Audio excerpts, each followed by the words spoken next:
Здравствуйте, уважаемые телезрители! В нашу инициативную группу вошел первый президент Мордовии Василий Дмитриевич Гусляников.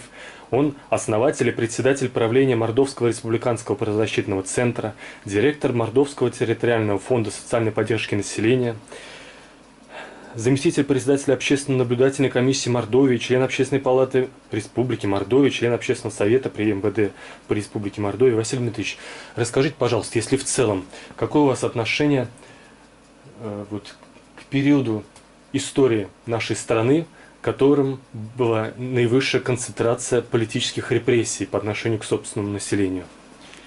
Буквально сегодня в троллейбусе мы встретились с одним из работников аппарата правительства времен СССР еще.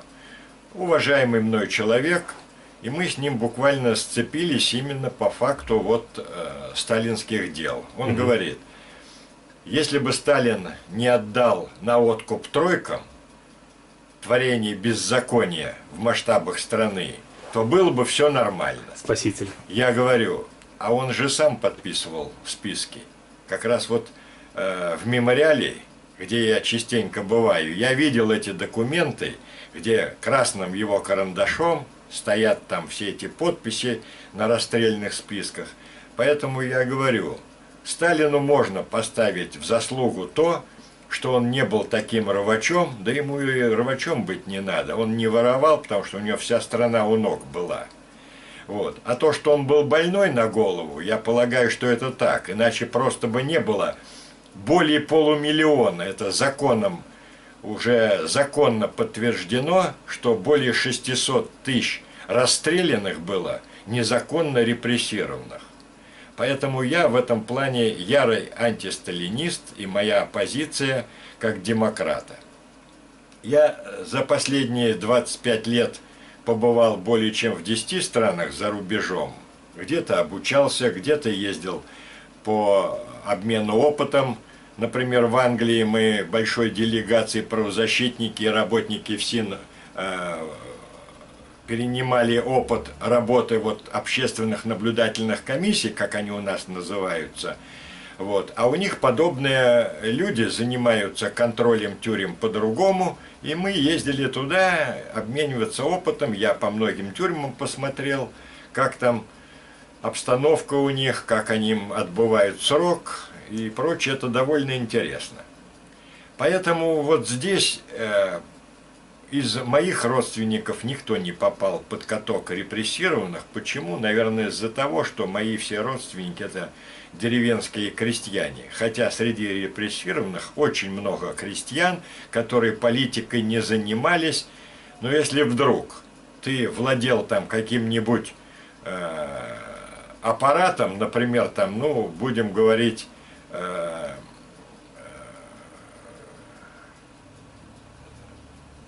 мукомольным аппаратом, там, как он там раньше назывался, парогенератор там или прочие там установки, то ты уже был кулак. И таких надо было к ногтю.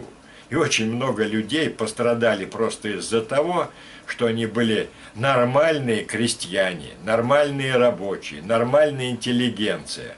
И часто уже это в воспоминаниях многих репрессированных было указано, что попали туда именно по навету соседей, которые хотели завладеть там комнатой в коммунальной квартире. Ведь раньше жили люди скромно, не было отдельных квартир, а в коммуналке было тесно.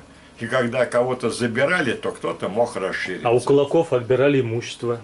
И эти дома соседи же часто разбирали по доскам и все забирали.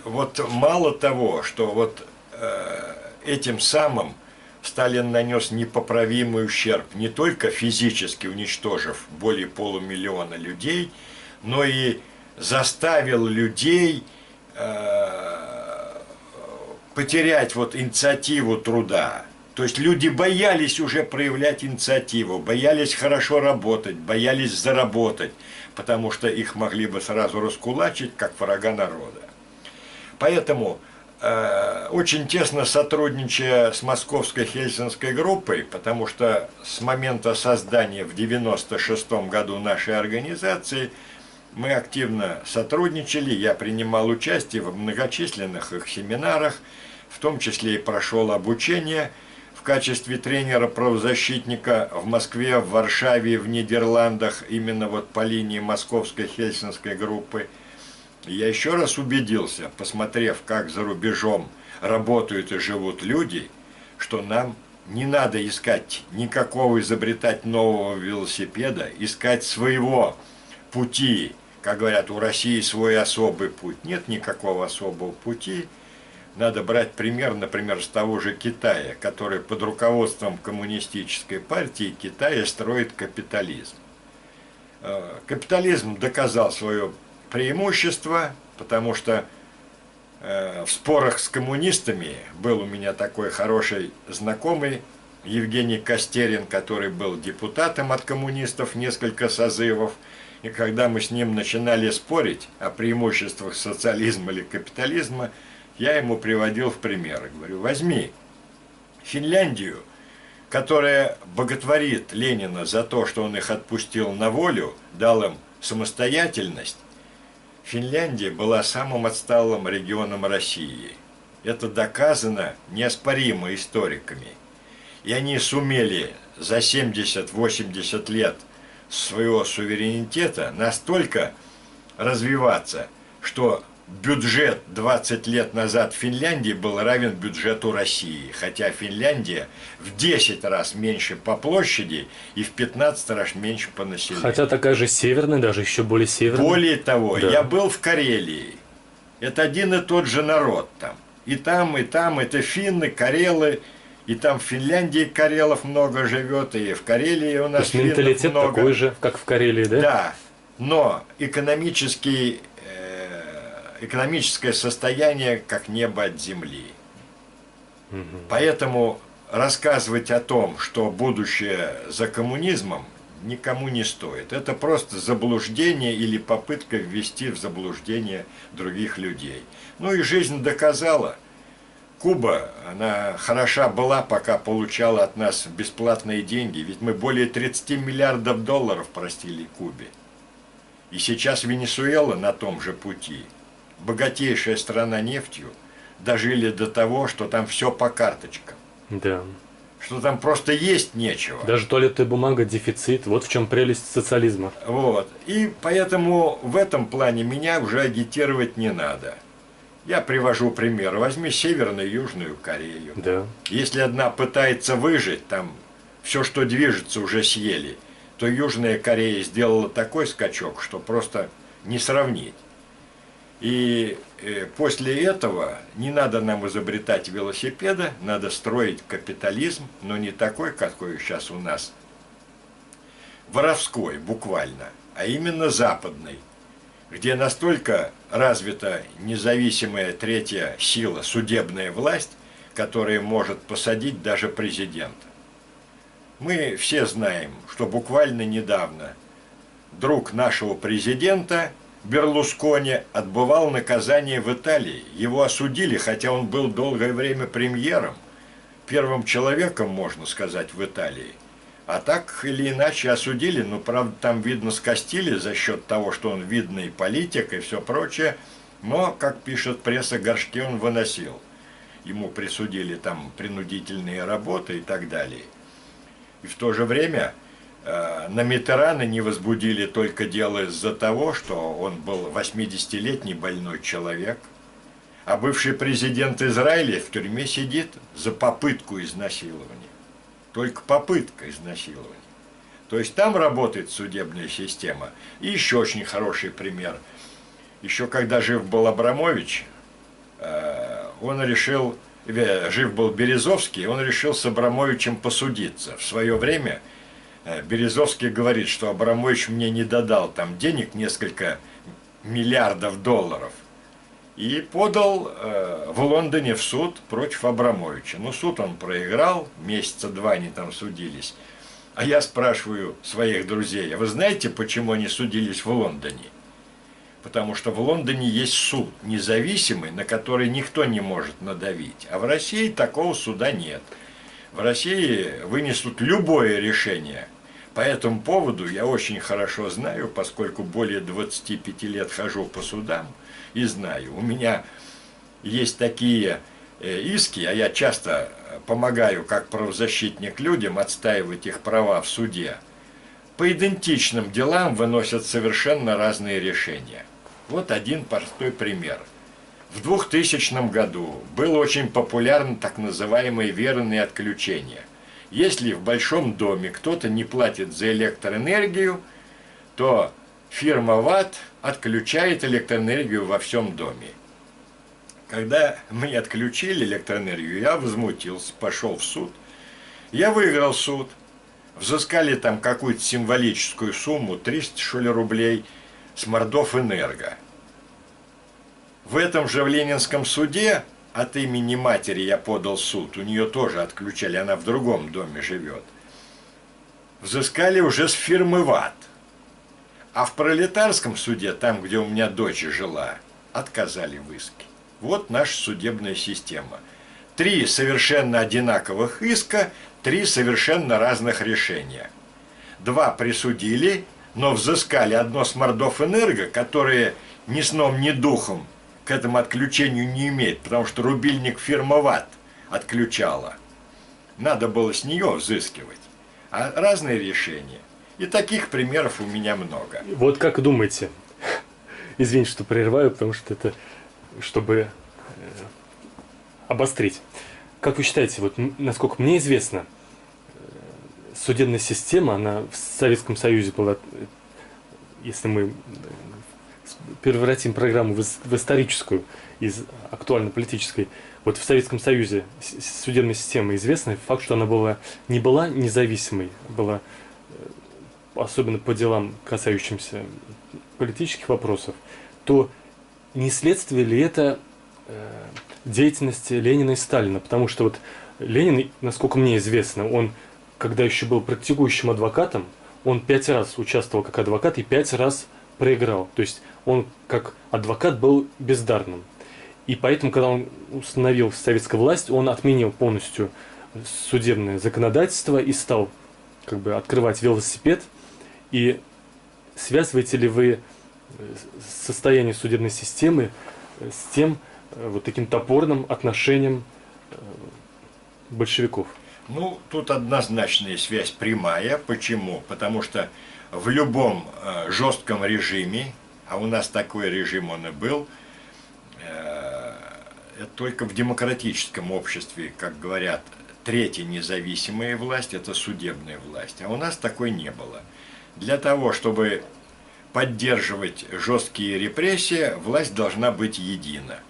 То, что там формально они писали в Конституции, что она независима, то, естественно, она независимой не была, так же, как и сейчас.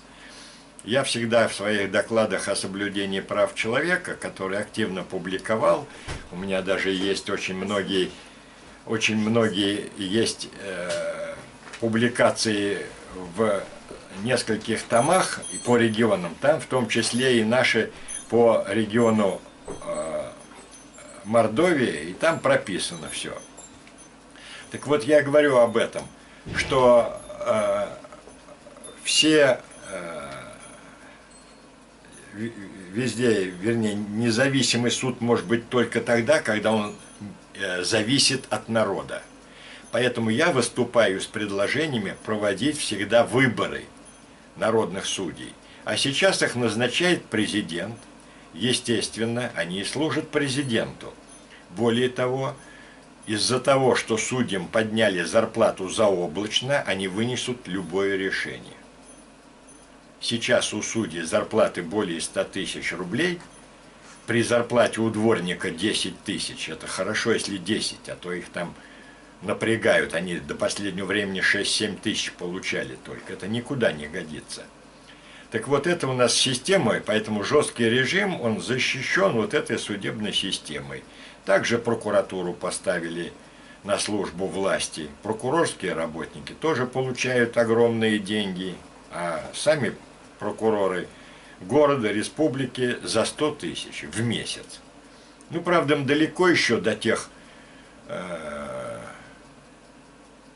можно сказать, государственных служащих, которые, будучи раньше в правительстве на должностях типа замглавы правительства, сейчас возглавляют госкорпорации и получают по 2-3 миллиона в день. Вот, это совершенно ни в какие рамки тоже не лезет. И все это взаимосвязано. То есть, если Ленин и продолжатель его дела Сталин захотели удержать власть в своих руках, то у них другого пути не было, как только жестко поставить весь репрессивный аппарат на свою сторону и подавлять все ростки недовольства, которые были, может быть. Ведь чего греха таить? Россия сделала большой скачок в первые годы, когда ввели НЭП. Ведь голод гражданской войны и восстановили довоенный уровень. Привел к тому, что народ вымирал от голода. Да, да. Буквально несколько лет НЭПа привели к тому, что народ перестал вымирать. Мало того, Россия стала экспортировать уже зерно. А коллективизация снова привела к голоду. Да. Поэтому здесь вот однозначно все эти события 1937-1938 года, которые привели к массовым репрессиям, хотя в этих жерновах погибли многие из тех, кто затевал это. Вот у нас даже памятник стоит около места расстрела, который определили около родника здесь вот в лесу недалеко от Саранска. Первому начальнику управления Первому НКВД. начальнику управления, который, наверное, и пал сам. Вот. Он коллективизацию, раскулачивание, это он контролировал, конечно. Но, тем не менее, мы тоже должны считать его репрессированным, несмотря на его бэкграунд. Но, с другой стороны, до сих пор такие, как Берия, которые участвовали активно в репрессиях, они не признаны репрессированными, потому что, ну, попросту не по локоть даже, а может по плечи руки в крови, поэтому и их не реабилитировали. Первые секретари, которые были в тройках, которые проявляли инициативу на повышение, тоже никто не... То есть они все реабилитированы, хотя они... То есть, ну, такой спорный вопрос, нужно продолжать идти в этом направлении. Да. Тут вопрос в том, что, конечно, настолько были люди повязаны вот этим, они просто не могли не выполнить указания сверху из Москвы, иначе бы их сразу бы смели, уволили с работы и самих бы... Ну, наверное, находились и такие люди, которые не подписывали вот эти расстрельные списки невиновных людей. Тогда они просто сами могли погибать, или если случаем, только могли выжить. Но вот удивительно, что, извините, что я вас буду прерывать, но все-таки удивительно, что они все-таки находились, такие люди, когда вот многие говорят, что в каждое время, которое они живут, им кажется, что сейчас настолько страшно, чтобы занимать активную гражданскую позицию, так люди даже во времена Сталина, Ленина, когда шли массовые репрессии, даже тогда они занимали активную гражданскую позицию. Мы должны помнить и восхищаться им, и брать пример. Обостряю. Как вы считаете? Да, вот вы ответите, я хочу вас, и продолжая, ответьте, пожалуйста, как связаны репрессии вот с массовой безответственностью гражданской нашего общества? Я здесь могу только заступиться за народ, который, может быть, не был еще организован в гражданское общество. Почему? Потому что любая попытка организоваться и стать гражданским обществом, она, естественно, приводила к смерти. Где-то с полгода, с год назад замечательная экспозиция была в нашем новом краеведческом музее. Я побывал на этой экспозиции и посмотрел. Экспозиция называлась «Выборы в Мордовии». Так что интересно, в 1917 году на выборах в Саранскую городскую думу участвовали 5 или 6 избирательных блоков. Там были и бунт, и мещане, и любые СДРП, эсеры, то есть разные направления. И нормальный был демократический процесс. Вот так вот, глядя туда внутрь, далеко в историю, я полагаю, что 17-й год от февраля до октября это был разгул демократии в нашей стране. И то, что она не смогла выжить демократия. Это, конечно, упущение для всей России. Попали мы под каток гражданской войны. Но если бы дело развивалось в том ключе, в каком было задумано, и заработало бы учредительное собрание, заработало бы, то я полагаю, что мы бы пошли бы по тому пути, по которому пошла вся Европа, и мы бы были нормальным демократическим государством. И с экономической точки зрения, я думаю, мы были бы такими же процветающими, как Франция, как Германия, как другие страны. А почему же мы сорвались в эту бездну такую кровавых взаимоотношений Ну, людей? это историки могут точнее сказать. Да. Я сам физик по образованию первому и юрист по образованию второму, но мое мнение такое, что если СДРП в то время имела довольно большое влияние, и если даже эсеры имели большее влияние, то у СДРП Большевиков? был гениальный лидер Ленин, который в этом плане, надо отдать ему должное, владел теорией совершения революции, и он ее совершил. То есть, если Керенский пытался где-то поступиться там таким волевым давлением железным, а именно пытался делать демократическим путем, то за это его и сместили. Я могу здесь провести какие-то параллели между собой и Керенским, потому что, став президентом Республики Мордовия, тогда еще Мордовская ССР, то я, естественно, и выступал с позиции демократии. И я не стал, например, пользоваться тем приемом, которым матрос-железняк разогнал учредительное собрание. Если бы я разогнал Верховный Совет, да? тогда бы, естественно, мы пошли бы по другому Уголовные пути. дела на конкурентов. Но тогда бы я бы И до сих пор уже были бы...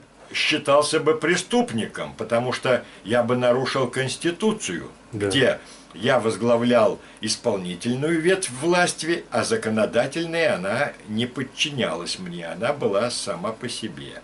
Поэтому жизнь пошла по такому пути. Но вместо того, чтобы наказать тех преступников из Верховного Совета, которые провели узурпацию власти, а я это говорю открыто почему, потому что даже их карманный Конституционный суд, который они сделали уже после фактического отстранения меня от власти. Зоркина? Нет, местный Конституционный суд. Местный был На еще, Зоркин да? они повлиять не могли, но Зоркин был в их команде. Ну, он тоже, да. Поэтому Зоркин ушел от решения вопроса, хотя еще в январе 93-го я с ним встречался и разговаривал. Говорю, если у нас возникнут проблемы, мы же можем ведь обратиться к вам, и вы их решите. Он говорит, конечно, да это и прописано в законе о Конституционном суде. Но Верховный Совет сделал свой карманный, мордовский Конституционный суд. А когда он прекратил действие? А он прекратил существование в этом же году, в 93-м. Понятно. Тогда была публикация очень хорошая, что, говорит, наш Конституционный суд как презерватив, одноразовое действие. Он сделал свое дело и был упразднен. Давайте скажем, что это ваше мнение, а то вдруг кто-нибудь Конечно. обидится. Нет, Да. они могут обидеться, но у Чтобы меня вас не есть отвлекали от документ. вашей работы с судебными делами, да. Ну, продолжайте. У меня есть очень хороший документ. Когда Зоркин не захотел выносить неправового решения, он просто отдал это на откуп сюда. Хотя у нас не было легитимного Конституционного суда, потому что мне его на подпись, как президенту, Верховный Совет не давал. Они его сами породили, сами утвердили, сами назначили. Сами Но использовали, сами закрыли. В августе 93-го года Конституционный суд, наш карманный, мордовский, который подчинялся Верховному Совету, вынес решение, что Верховный Совет имел право упразднить пост президента. Да никто не спорит, но упразднить его можно законно. Каким образом? Принять закон, направить этот закон на подпись президента. Вы должны были утвердить его, да? Конечно. Но вы бы никогда Если- не утвердили, если... Если бы Да. я отказывался, Да. тогда бы Верховный Совет мог преодолеть вето 2/3. Понятно. Это все прописано в Конституции. А у них сколько было? Не 2/3? Они там вытягивали людей, у них не хватало несколько человек. Тот же Рыбин, который был и депутатом, и городским начальником, он уже голосовал потом, потому что там было несколько испорченных бюллетеней. Но вопрос не в этом. Демократия – это есть соблюдение процедуры. То есть, если их проголосованный законопроект не был мне направлен, то он так и остался законопроектом. И об этом в августе 1993 года осмелился заявить наш Конституционный суд. Что, мол, по вопросу введения в действие этого закона было нарушение. Эти документы все есть, они даже были обнародованы в прессе и все прочее. Уже российский суд. Нет, это тоже наш мордовский. Российский не стал по существу рассматривать, а сказал: у вас есть свой суд, вот там и разбирайте. Василий Ильич, ну мы это в другом интервью расскажем, чтобы не повторяться. Я к тому, что у нас судебная система никчемная, и она была такой же в 1937-м. Там, более того, не стали заморачиваться и доводить дело до суда, а принято было решение ввести в каждом регионе, в области, крае или республике так называемые судебные тройки. Внесудебный орган, да. Да, внесудебный орган. По закону от 1934 года, без адвокатов, без обжалований, без любых там Ну, я, прав например, не сомневаюсь, что они бы нашли бы нужных адвокатов, и все бы это по суду так же и сделали, и адвокаты так же расстреляли выступали против своих обвиняемых. Да. Ситуация просто была такова. Но формально они нарушили даже собственную конституцию. Конечно. Это к тому, что это Сталин преступник, и эта власть даже по их законам преступна. Конечно, конечно. Это все понимают. Поэтому, вот общаясь с лидерами мемориала в других регионах, а мемориал – это одна из первых общественных организаций, которая была учреждена еще в 1989 году и создана. А у истоков стоял Сергей Адамович Ковалев, которого я очень уважаю. Он в свое время сам незаконно отсидел в лагерях при Брежневе за инакомыслие. И вот они учредили эту организацию, общественный мемориал, которая активно занимается реабилитацией, установлением памятников репрессированным, поиск жертв и так далее, то есть составление этих списков репрессированных. И в некоторых регионах такая работа ведется очень активно. Взять такие продвинутые регионы, как Красноярск, как Новосибирск, как Екатеринбург, как Украина, когда еще были в СССР, там и сейчас есть подразделение мемориала, потому что мемориал – это международная организация, есть и в Германии, и во Франции есть, которые занимаются этими делами, так как репрессированные были даже и французы, и немцы, и чехи. И вот эти организации мемориальские работают в этих странах. Так вот, во многих регионах эта работа поставлена очень хорошо. Во многих регионах уже есть серьезные памятники репрессированным, которые помогала устанавливать даже сама администрация этих регионов. Поэтому мне хотелось бы, чтобы в нашей республике Мордовия этим делом активно занялась бы и сама власть. Вот лично у меня просто нет времени заниматься активно увековечиванием памяти репрессированных, потому что у меня много дел как у правозащитника. Я пытаюсь помочь тем, которые живы, которые сейчас хотят защитить свои права. И иногда удается. А вот найти тех людей там среди историков, среди потомков, может быть, репрессированных. И в этом плане у меня есть определенные наработки. Вот есть внучка репрессированного поэта мордовского, который работает библиотекарем в поселке Смольный Ичалковского района, которая готова, в общем, заняться этими делами. Есть историк Сергей Голованов, который готов этими делами заниматься. И я думаю, мы с мертвой точки общими усилиями это дело сделаем. Потому что на самом деле негоже забывать те преступления, которые совершалось правящей верхушкой в нашей стране. Более того, я считаю, что вот эта память, она поможет не допустить новых таких репрессий, а попытки к этому есть. Ведь если буквально 20 лет назад у нас была демократическая страна, у нас не было врагов, и за рубежом не было врагов, со всеми мы дружили. И Хотя мы были очень слабые, очень легко было бы нас вот завоевать, о чем и речь. если бы было желание. Вот о чем и Да. речь. Я поэтому глубоко убежден, что мы просто опять физически можем надорваться, если начнем соревноваться в гонке вооружений с такими странами, как США. У них просто денег девать некуда. Если у них там, например, пособие безработным там начинается от $600, тем людям, которые вообще ничего не делают, то у нас очень многие работающие получают в несколько раз меньше. Это никуда не годится. Поэтому нам надо заниматься своими внутренними делами в основном, а в этом плане соревноваться не надо. Наших 100 ракет вполне достаточно для того, чтобы соблюдать мир во всем мире. Мне понравился очень хороший анекдот, я где-то в интернете вычитал. Вот эта гонка вооружений похожа примерно на то, что стоят два голых мужика по пояс в керосине, у одного в руках коробка с 3 спичками, а у другого в руках с 10 спичками. Поэтому, мне кажется, здесь достаточно будет одной спички. Нам не надо добиваться того, чтобы у нас был паритет по 10 спичек у каждого. Василий Дмитриевич, много к вам вопросов, мы потом ответы на них я услышу от вас в других интервью.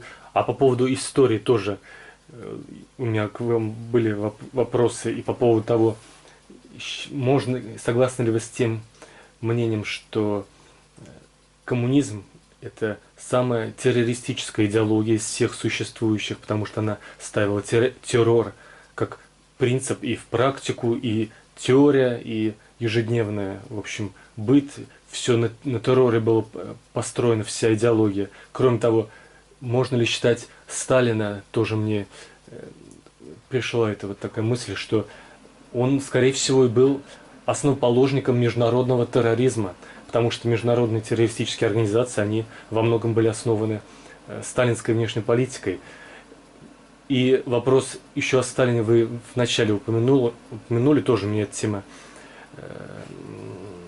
обращает мое внимание. Вот есть такой миф, что Сталин был очень такой экономный, одет в одном какой-то одежде, и никаких затрат на нем не было, и то есть такой образ, он всего себя отдавал идее, стране, народу, а сам жил вот, в общем, у него очень простой быт. А если посмотреть, это настолько уже проговоренная фраза миллион раз, что на нее не обращаешь внимания, а на самом деле, если покопаться, то это полная ложь, потому что у него были собственные садовники, собственные ему сапоги делали, собственные там профессионалы, еду ему готовили, отдельная кухня.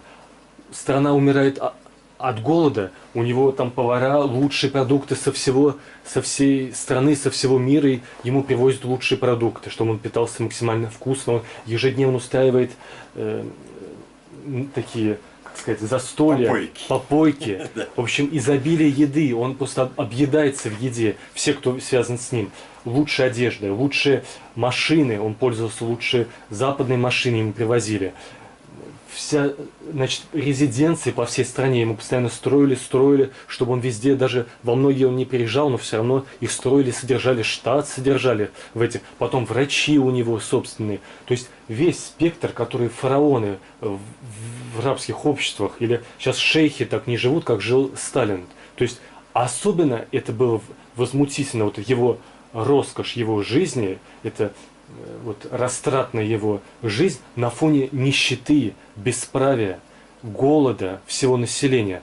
А вот мы настолько привыкли, всем миллиарды раз говорили, что он жил скромно, то есть это абсолютная ложь. Но еще 100 вопросов, Василий Дмитриевич, но давайте пройдемся по нашим пожеланиям нашей инициативной группы или прокомментируйте. Давайте. Да. А то эта тема бесконечна, но вижу, что мы в этих вопросах единомышленники. Зачем беру листочек? У меня все пожелания в памяти.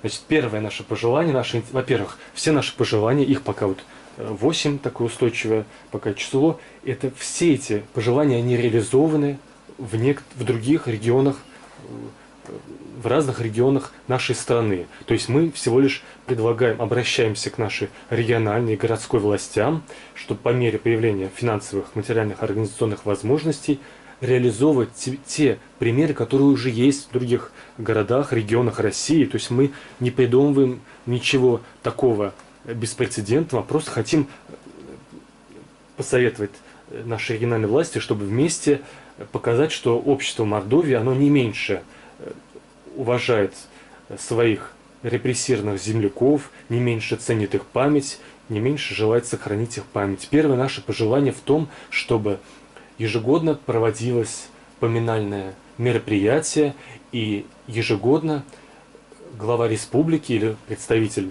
руководства республики выступал со словами соболезнования репрессированным, еще живым, тем, кто коллективизации или какие-то вот репрессии были и после войны, и их семьям, родным, близким. Как вы относитесь к этому? Я к этому отношусь положительно, более того, я полностью согласен. И даже я скажу, что не надо больших никаких материальных затрат. Достаточно только, как говорят, политической воли. То есть, если вдруг власть к этому делу подойдет с той точки зрения, что не противостоять этой инициативной группе, а поддержать ее, то сразу найдутся желающие вложить материальные средства для того, чтобы этот памятник сделать на народные средства. И я думаю, вот это самый правильный вариант. Ведь почему сейчас многие не поддерживают те инициативы, которые идут снизу? Потому что боятся реакции власти. Да. А если власть скажет, что она поддерживает эту инициативу, то дело пойдет. И найдутся средства, и предприятия, и люди понесут, и, собственно говоря, тут не надо больших денег. Сам памятник, он не должен там стоить многие миллионы, но он должен быть памятником, может быть, даже обдумать, на каком месте его поставить в нашей столице республики. Вот сейчас очень хорошее место есть, где был на Льва Толстого НКВД, Мне тоже кажется. свободное место. Провести референдум, подключить сюда художников, скульпторов, которые могли бы сделать эскизы, макеты, выбрать место коллективно, чтобы это на самом деле было не на задворках. А я помню время, когда мы начинали первые митинги, нас говорят, идите митингуйте. И мы первый митинг 30-тысячный провели на юго-западе, где сейчас стоит собор на Марины Росковой. Там огороды были тогда, да? Да, огороды там были. было пустое место, ну, рядом дома вот жилые, пятиэтажки и все прочее. Мы с этого начинали. Но жизнь показала, что на самом деле для того, чтобы народ мог проявить свою волю, свои предложения реализовать в жизнь, необходимо властям прислушиваться. Для этого структуры у власти есть. То есть там и эксперты, и помощники, сейчас и общественная палата в нашей республике, и сама исполнительная власть, и законодательная. То есть тут можно, более того, как вы уже говорили, в прокуратуре ведь был даже отдел, который занимался этими репрессированными, создавали книги памяти. И надо это дело продолжать. И я полагаю, что Мордовия, она во многих делах пытается выбиться вперед, и ей удается. Например, в области спорта мы впереди многих регионов. Так что я думаю, мы тут должны подтянуться и поставить памятные знаки, которые будут напоминать о том, что мы прошли через эти репрессии, что мы помним тех незаконно расстрелянных, там сосланных и так далее.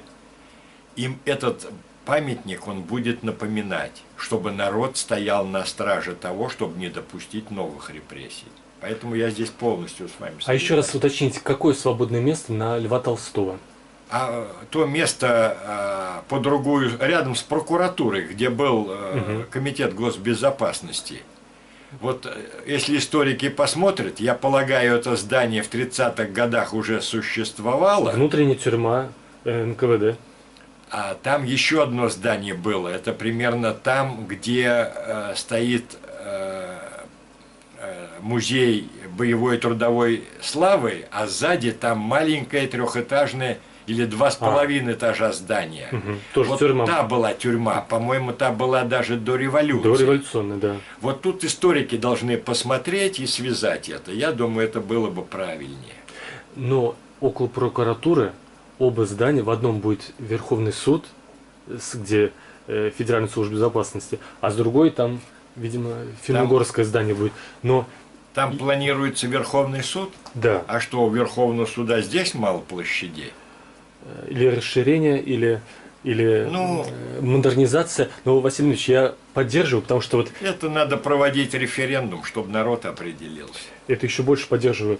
Вот это здание Федеральной службы безопасности, до этого комитет, а до этого НКВД, вот именно НКВД, который, кстати, вот я хотел вас тоже держать, что на самом деле все органы власти современные, даже федеральные, ну, от президента до главы правительства, даже директор Федеральной службы безопасности, если посмотреть его интервью прошлогоднее, хотя многие правозащитники очень хотели бы в этом интервью видеть еще большую критику, но в принципе, если так не придираться, а посмотреть, то по большому счету директор Федеральной службы безопасности Бортников, он сказал, что те, кто осуществляли репрессии, они к нам отношения не имеют, они нам чужды, они, ну, он их считает, что они, как сказать, карьеристы, то есть они даже морально чужды нам. То есть формально он, осудив их, отказался. То есть даже сегодня Федеральная служба безопасности можно сказать, что она